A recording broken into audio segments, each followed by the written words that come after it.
ദൈവത്തിൻ്റെ കാരുണ്യം നമ്മിലേക്ക് കടന്നു വരുന്ന ഏറ്റവും പ്രധാനപ്പെട്ട സമയങ്ങളിലൂടെയാണ് നാം ഇന്ന് കടന്നു പോകുന്നത്. കാൽവരിയുടെ വിരിമാറിൽ നമുക്ക് വേണ്ടി ബലിയാഗമായവൻ അവൻ്റെ ചങ്ക് തുറന്ന് ആ ദിവ്യകാരുണ്യത്തിൻ്റെ പ്രഭ നമ്മുടെ ജീവിതങ്ങളിലേക്ക് ഇന്ന് കൈമാറുന്നുണ്ട്. ഇന്ന് ദുഃഖവെള്ളി. ഇന്നു മുതൽ പുതുഞായറാഴ്ച വരെയാണ് കരുണയുടെ നൊവേന നാം ചൊല്ലേണ്ടത്. കരുണയുടെ പ്രവാചകയായ വിശുദ്ധ ഫൗസ്റ്റീനാക്ക് കിട്ടിയ ദർശനങ്ങളിലൂടെയാണ് നാം ദൈവകരുണയെക്കുറിച്ച് കൂടുതൽ ആഴത്തിൽ മനസ്സിലാക്കുന്നത്. ഈശോയെ, ഞാനെങ്കിൽ ശരണപ്പെടുന്നു. Jesus, I trust in you. ആ ദൈവത്തിൻ്റെ കരുണയിൽ ശരണപ്പെട്ടുകൊണ്ട് നമ്മുടെ അനുദിന ജീവിതം അനുഗ്രഹമാക്കുവാൻ നമുക്ക് ഈ വരും ദിനങ്ങളെ മാറ്റിവെക്കാം.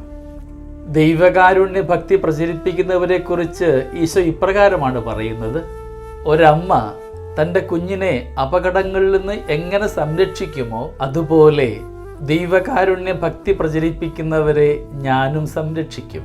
മരണസമയത്ത് ഞാൻ അവരുടെ വിധിയാളനായിരിക്കുകയില്ല, മറിച്ച് രക്ഷകനായിരിക്കും. വിശുദ്ധ ഫൗസ്റ്റീനായോട് ഈശോ പറഞ്ഞത് ഇപ്രകാരമാണ്: ഈ അനുഗ്രഹ നൊവേനയിലൂടെ അവർ എന്തെല്ലാം ചോദിച്ചാലും ഞാൻ അവയെല്ലാം അവർക്ക് നൽകും. ഖണ്ഡിക 11:94.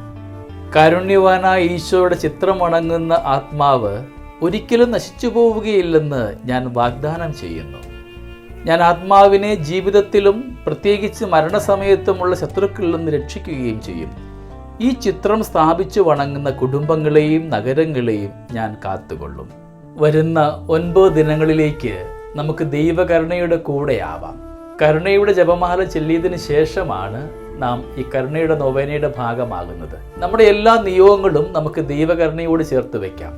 നമ്മുടെ ജീവിതത്തിൽ ഏറ്റവും പ്രധാനപ്പെട്ട ദൈവത്തിൻ്റെ കാരുണ്യം മാത്രം ഇറങ്ങി വരേണ്ട ആ വലിയ നിയോഗത്തെ ഈശോയോട് ചേർത്ത് നമുക്ക് ഈ ദിനങ്ങൾ അനുഗ്രഹമാക്കാം. നമുക്ക് പ്രാർത്ഥനാപൂർവ്വം ഈ നൊവേനയുടെ കൂടെയാവാം.